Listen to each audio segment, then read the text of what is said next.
The artists will come down around the back and bring their trailers right in. There'll be, I think, 4 loading docks. The Lakeside Amphitheatre is taking shape. 4 pieces of steel are up. Well, we put a corner up, which is 3 columns, but you need to cross brace them, so there's 5. Oh, thank you very much. Construction team members pulling together to meet a tight deadline. What's the vista here? What are we looking at? The first concert on the shore of Onondaga Lake by Labor Day.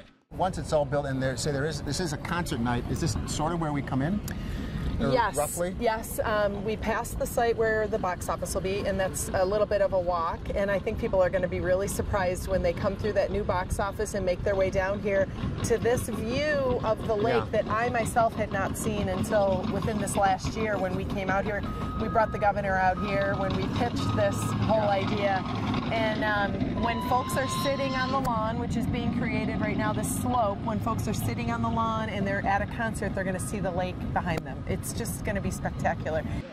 When complete, this public park will have 5,000 seats under cover, another 12,000 on the lawn. So if I have lawn seats, I'm pretty close to my seat already. You are. You will see the topsoil headed. I got topsoil seats. Yeah. Right now. The business plan is to have 15 shows per summer.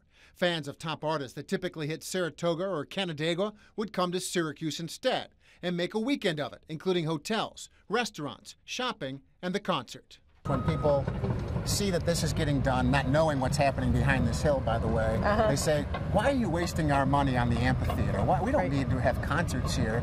We have holes in our streets. We have water mains breaking. What's the answer to that question? And I am trying so hard to help people understand. I know people are busy in their daily life, but there's an impression that we pay for county government with property tax. That is no longer the case. We have really reduced your property taxes at the county level because we're using more sales tax. So we have to invest in economic engines that are going to bring people to the community. That's why you pick something like the amphitheater. And then in round numbers, the amphitheater is about a $50 million project. It will pour about $20 million annually into this local economy once it's being used to its full capacity, once we have a full season here. That is a very good investment for us. So if you want your potholes fixed, you should support projects like this that are going to bring people to town with sales tax dollars to do that. This lakefront property has gone unused for a century because of the industrial waste that filled this hill. Is it safe?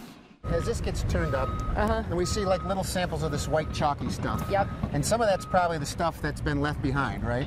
Yes. I mean, I'm not saying you're a hydrologist or geologist, but yes. How do you alleviate the public's concern about that? I mean, I've read the reports. It shows that there'll be ground covering. The greatest concern is for maybe the guys who are working this heavy equipment right now. But once it's open, what do you say to the public about, you know, the soil and the material this is being built on? I would say, generally speaking, that we're making lemonade out of lemons. I would not, and I don't think anybody else would in 2015, decide to dump the way we did, but it is not the toxic substance that I think people think it is. It's the residual from the soda ash process, and it is inert.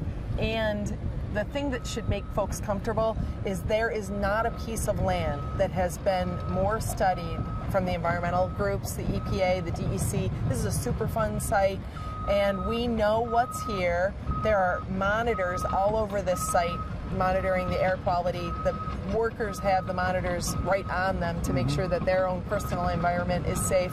And we have a ground cover plan that is going to make it so that you can, you know, be on the lawn and it will all be safe. And to take what was an eyesore and turn it into this facility, I think, as I said, is, you know, the best thing I can tell you is we're making lemonade out of lemons. You and I didn't put it here. Right. We're making the best of it. Right. Making the best of a lake, making a return to prominence, unseen in generations. So you're going to have like a Joanie Mahoney bench? Yeah, probably. Or actually, brought to you. Everybody has to get something named after them. No. You haven't seen any Bernie Mahoney buildings, right? You won't see any Joanie Mahoney buildings.